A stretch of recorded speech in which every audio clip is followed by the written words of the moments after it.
If you want good, you know that I can run.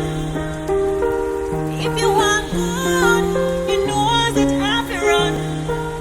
Hello, everyone, and welcome to Jamaican Trailblazers, where we celebrate Jamaicans making power moves across generations.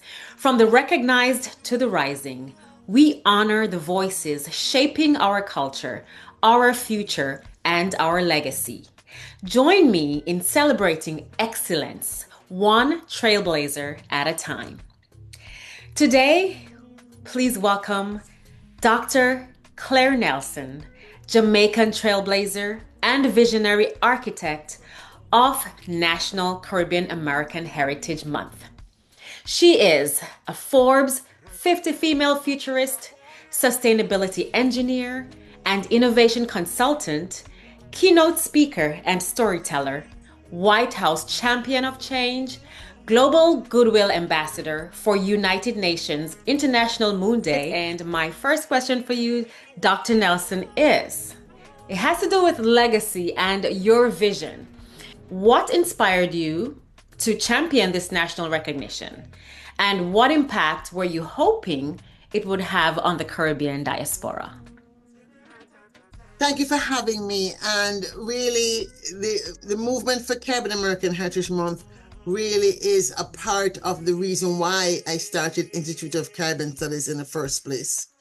Sometimes you set off on a journey knowing that what you want is to change dynamics, change the status quo. And the status quo we wanted to change was to have Caribbean people in America participate in the conversation about U.S. foreign policy affecting them. That was the justification.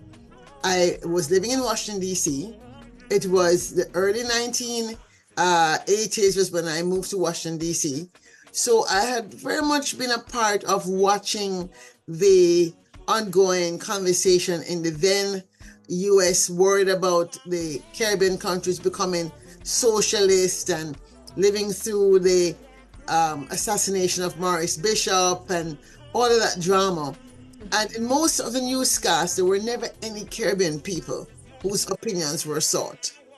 And as a young person who was very opinionated, coming out of St. Jude's High School, I really felt that why they don't ask me what we think? I mean, why they assume that it's what's really happening? And so we were used to have back in those days what I call young professional networking mixers, right? Yeah. And so myself and actually two African Americans were very much a part of that networking thing. And they were very much into international business. So one thing led to another. And in one of the frustrating moments when old people at the time, I guess I would now be in that category, were trying to deny us to do something, one of them said, girl, you ought to start your own organization and just do it ourselves. You were the president, I was the vice president. I said, okay, sure. And so that is how ICS was born. And so when the opportunity came, I mean, you have it in your mind that there's a Black History Month, there was a Hispanic Heritage Month, and that was always, how come the Hispanics have a month and we don't have one? But I really didn't know how it was going to happen. I had no clue. However, I was chosen by a woman who was then the White House outreach for African Americans.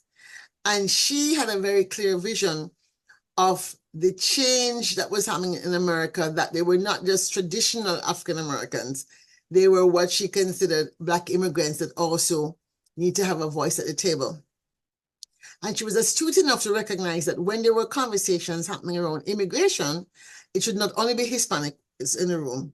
So she used to invite me, and I used to sneak out of work and run over to the White House because the IDB where I work, which is the Inter-American Development Bank, is only about 3 blocks from the White House. So I used to sneak out of my job and run over to the White House to these meetings. And so on one occasion when she was very pleased that I had shown up, because there was some particular status that Hispanics were getting, that because I was in the room, I asked the question, how come Haitians don't have the same status? Because I was there, the policy was changed. And that was the first day it dawned on me the importance of being at the table, really the importance of being at the table, because she congratulated me, even though I wasn't a lawyer, all because I asked the question, how come it is that Hispanics get this and Haitians don't, because they're also fleeing political uprisings. Yes. And then she asked me, how is it the Hispanics have a month and you guys don't? Don't you want one? I said, of course. But how would I get it? She said, well, you have to get the president to write the proclamation. And then she said the three magic words, I'll help you. Wonderful. It didn't happen like that. But that's what planted the seed that made me believe it was no longer just an idea passing in and passing out like flotsam and jetsam. It was an idea that was now rooted in my mind. Jenny Roscoe, African American Outreach Director during the Clinton White House. Very interesting. Oh my goodness. I mean, that is a powerful move right there. And the fact that you got gathered with, the other leaders to make this happen for us to be able to celebrate this month. It's so important for us to be able to share and to have the representation. So the power of representation is imperative. And what would you say? I mean, how does it feel to see Caribbean American Heritage Month celebrated across the United States today? And what does true representation look like to you? It feels very good to see it being celebrated by people who don't even know I exist. Sometimes when I said, who are these people? How come they don't come check me? I'm not like a don over here. But you have to leave your legacy. You talk about a legacy. The legacy for me would be to see every hamlet, every town, every city, every county where there's a Jamaican patty shop, right? Or in these days, a Jamaican jerk chicken shop, because that signifies that there are Caribbean people there, right? Usually. I would like to see celebrate in some way Caribbean American Heritage Month. But beyond that, I want to see them organize around affecting the policies that so much import or play import on our life. Because whether it's the domestic agenda around social security or access to health care or access to education at a price point we can afford, or access to a living wage. These are all reasons why we came here in search of the American dream. And if that American dream is becoming a nightmare and we're not able to be at the table or in the room where the decisions are being made to ensure that the American dream, as it evolves, because everything must evolve, it evolves in a way that continues to prosper more and more people of all races, classes, genders, creeds that come to these shores in search of a better life. If we're not at that table, then we're doing our heroes and shearers that fought for the right for us to be there a huge disservice. We cannot ride on their coattails and not carry with us the responsibility we have to pay it forward by being present in today's America to do what we can to build on the legacy of those who came in the Harlem Renaissance era, those who came before as slaves to South Carolina and joined various attempts at rebellion, those who joined attempts at rebellion in New York when there was a brilliant and booming trade in slaves and rum and sugar from Maine to Rhode Island to Massachusetts. Hence, we have Jamaica Plains and Jamaica, New York. Those relationships existed from when we were British colonies. And so here we are today, independent nations by and large. But if we, the sons and daughters of the Caribbean who are here, and we're benefiting from a legacy of people like John Russell, who came as a slave, whose father freed him, and went on to become the second Black person to graduate from university and to found the first Black newspaper, then what are we doing? And so my hope is that we organize ourselves so that in every hamlet, there is some organized community group that is working to ensure that we have a place at the table. And yes, while we share our culture, our music, our dance, our food, that we also share in the conversations that create the conditions for us to be able to have our music, food, dance, and other cultural artifacts so proudly displayed. Yes, ma'am. And you said it well. You said it with such strength, such vigor. And that brings me to your roots, the roots that shaped you. How did growing up in Jamaica shape your values, your leadership style, and commitment to public service and innovation? Wow, that's such a, oh, I'm right now I'm feeling my blood run. Mm-hmm. That means it's a very important question. I like to talk about growing up the daughter of Mrs. Nelson, Mm-hmm. teacher. We lived on Martha Drive, the same drive as the school. And so I found primary school to be a very tedious, punishing exercise because as a teacher's daughter, I had no peace.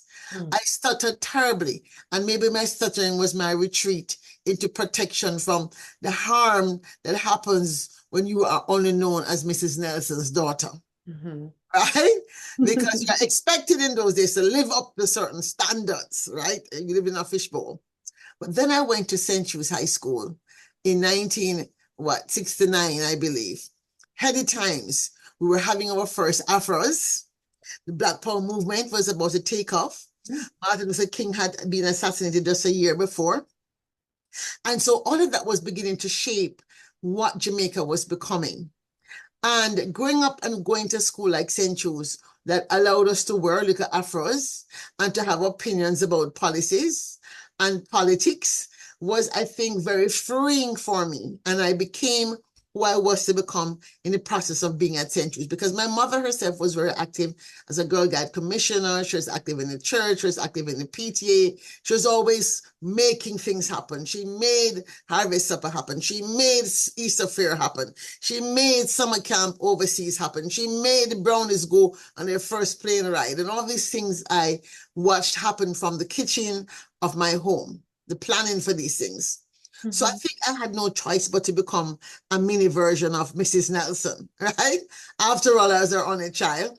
And even though I was the only child, I grew up in a household of children that were posted in Mrs. Nelson's way station on the way to America.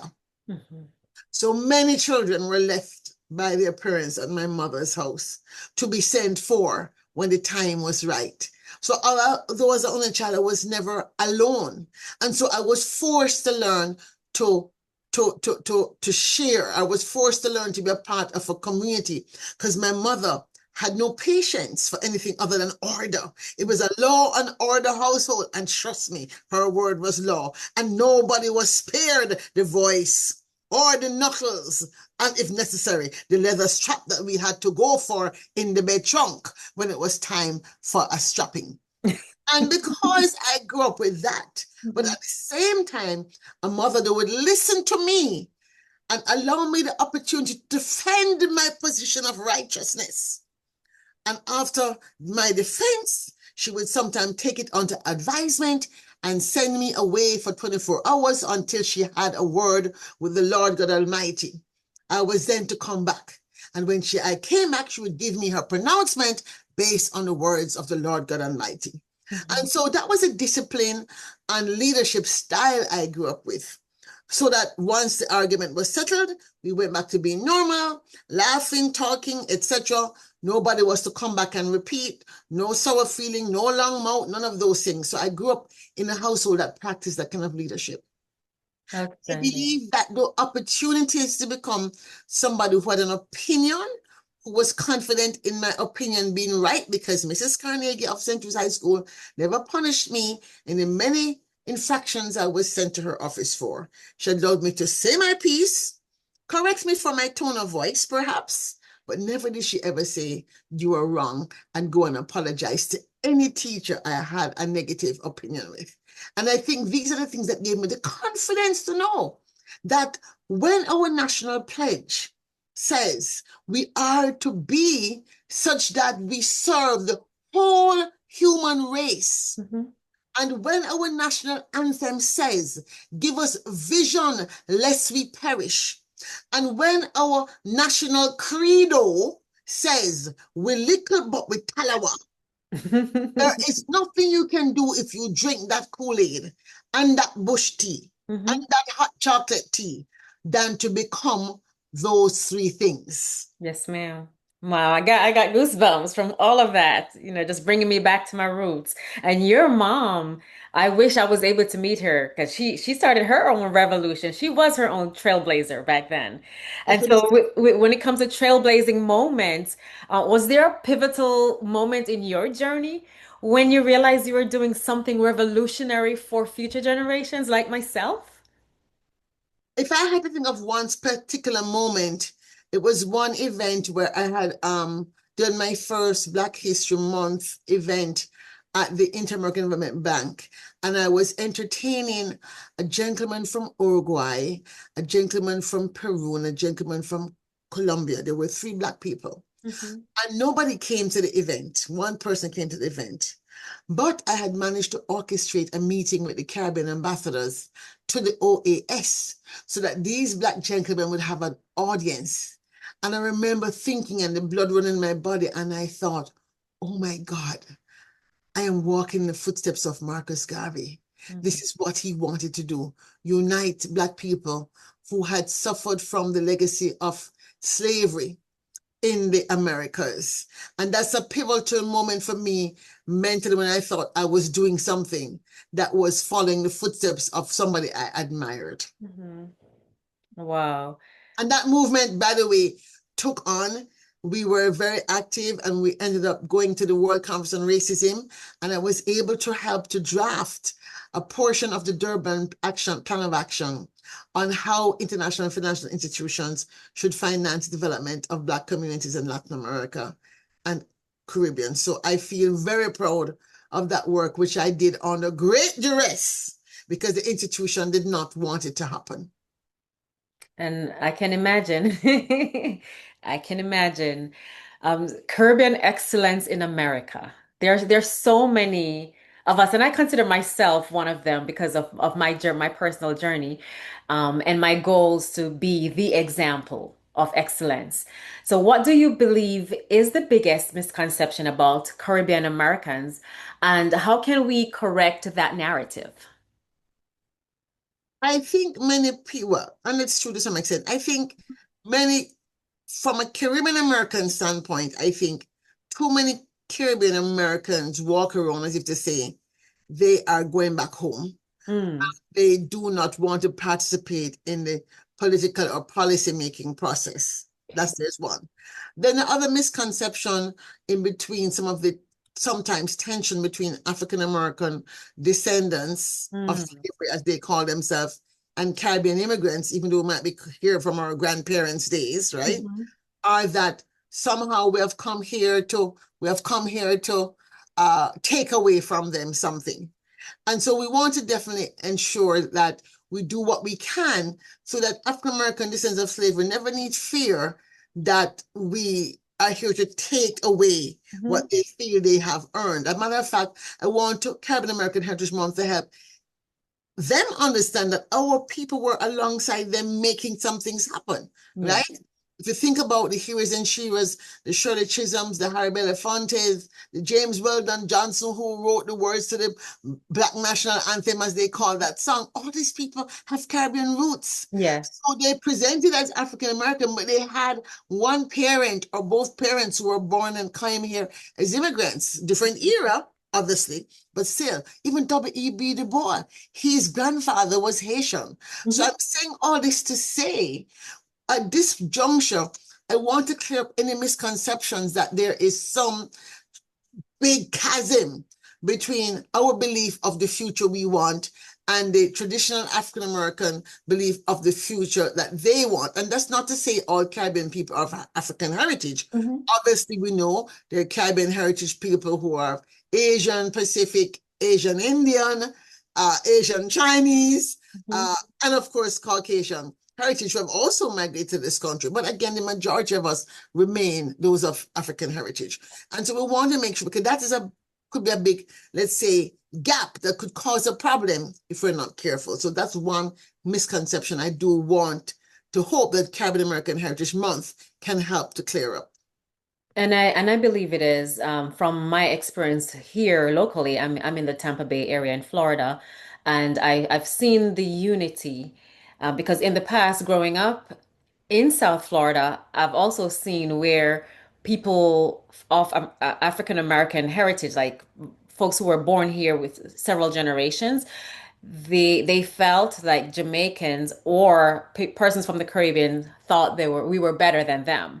And I feel that what you've brought to the table with Caribbean American Heritage Month, with us celebrating that, they are alongside us, just like Juneteenth, we are alongside them, because if it wasn't for them and the struggles that Dr. Martin Luther King and so many others have gone through, we wouldn't be able to come here freely. So it's important for us to be able to Most work with them. Go ahead.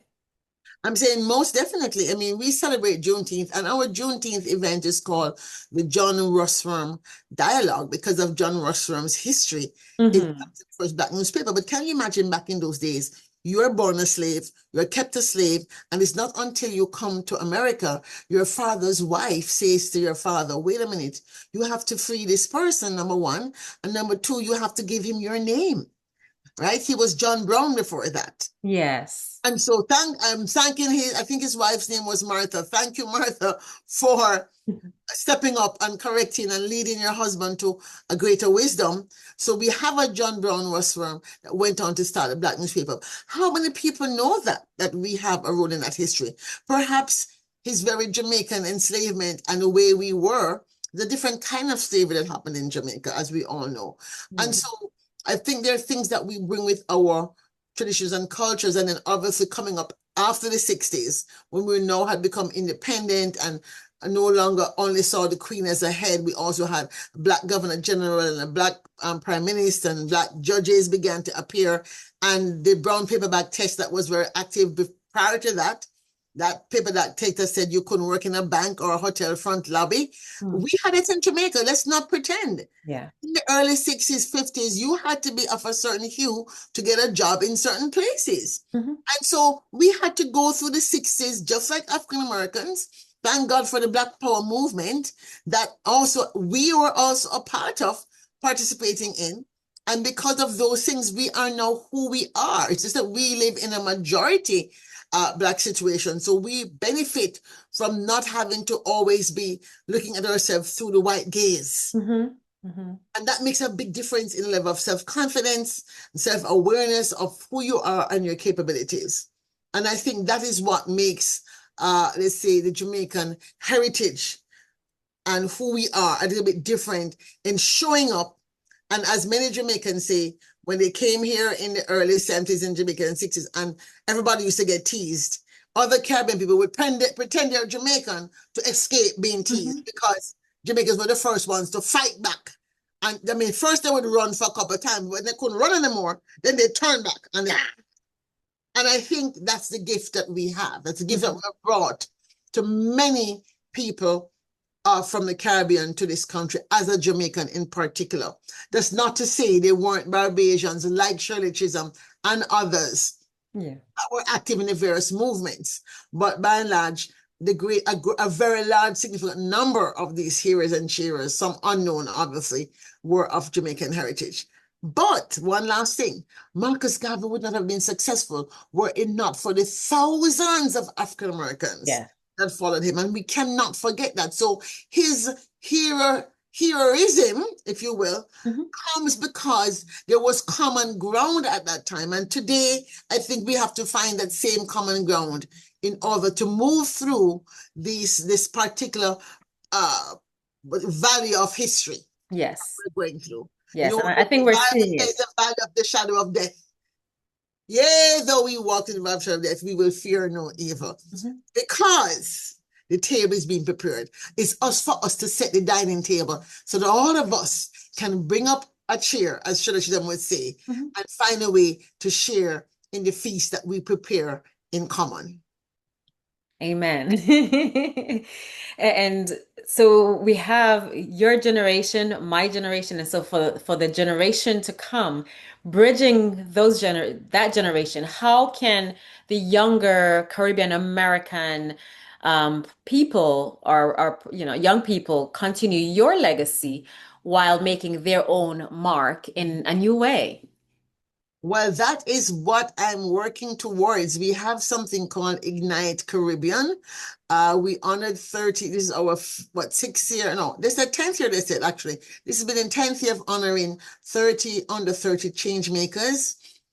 We don't really keep a tight rein on them, so they don't really necessarily join with us. But our hope is that at some point, they will remember that we honored them on their journey and turn around and say, now, how do we work together? Especially now. There are many things we don't understand. And I mean, even if we use Facebook, we don't necessarily understand the algorithm behind it. Or even if we use, ChatGPT, we don't understand how it really works, right? So we may need to really lean into the next generation who are now readying themselves to be the front row people. And we know as we step back a little bit to give them this room. And we really want to use the opportunity of Caribbean Heritage Month to have more events where we partner, more intergenerational dialogue moments. And even beyond the month, we want to be intentional this year in particular to use the opportunity to convene circles of conversations. And maybe I should find some young people who I know I could task with that to begin to create these weekly or bi-weekly conversation circles, right? Where we talk to each other. They ask us questions and we ask them questions and we learn from each other so that we might co-create a future that's really going to work for us, because we need to not just think about, some people are saying, oh, let's think about, the next election. No. We can't go back. Can't wait for that long either. We have to look out for the next 30, 40 years of our own American dream. We have to have our own project 2045, if you will, right? And say, okay, 20 years from now, when our children born today are 20 years old, our grandchildren born today are 20 years old, and we're able to bask in the reflected light of their glory. What do we want that glory to look like? What is the light we want to have and to see? And with that, I'll go ahead and ask, what is your message to the diaspora? What message would you want to leave with the millions of Caribbean Americans reflecting on their identity and heritage this month?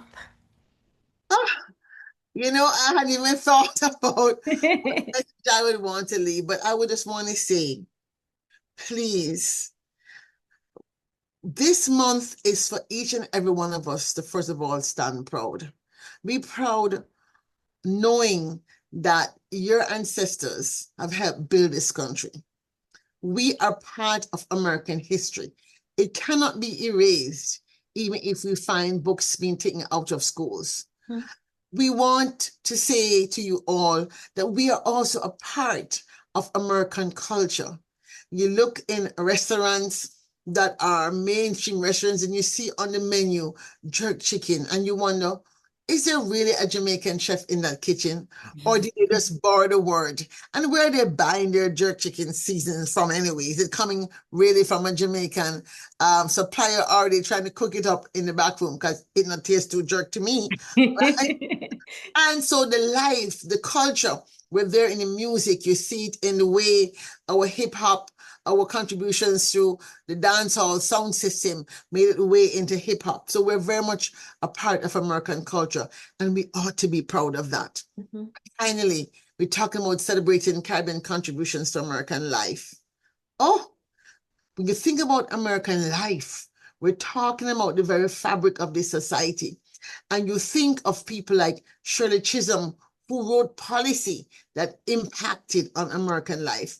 Mervyn Dimely, the first immigrant from Trinidad who served in the Congress. We now have Horsford. We have so many elected officials whose policies create the conditions by which American life is lived, including the fact that we had a vice president of Jamaican heritage. So we have our fingerprints as Caribbean people all over the things that constitute American life, from the social systems to the financial systems to the political systems to the spiritual political systems. We have our hand in every sector of the society. So I would like to tell all Caribbean Americans, be Caribbean proud. Hashtag Caribbean proud. And celebrate June as National Caribbean American Heritage Month as you celebrate our contributions to American history, life, and culture. Awesome. Thank you so much. You have inspired me. It's my first time meeting you, and I'm just grateful to be in the presence of royalty, Caribbean royalty. And to all who are watching, thank you for watching Trailblazers. Please enjoy this Caribbean Heritage, American Heritage Month, and we will see you out there. Keep blazing your trails. Thank you, Dr. Nelson. Thank you for having me. Walk good. Hey guys, thank you for joining us on Jamaican Trailblazers. This episode was brought to you by the Happily Joined podcast. Be sure to subscribe, follow, and stay connected. Join us next time as we continue to celebrate excellence, culture, and legacy, one Jamaican at a time.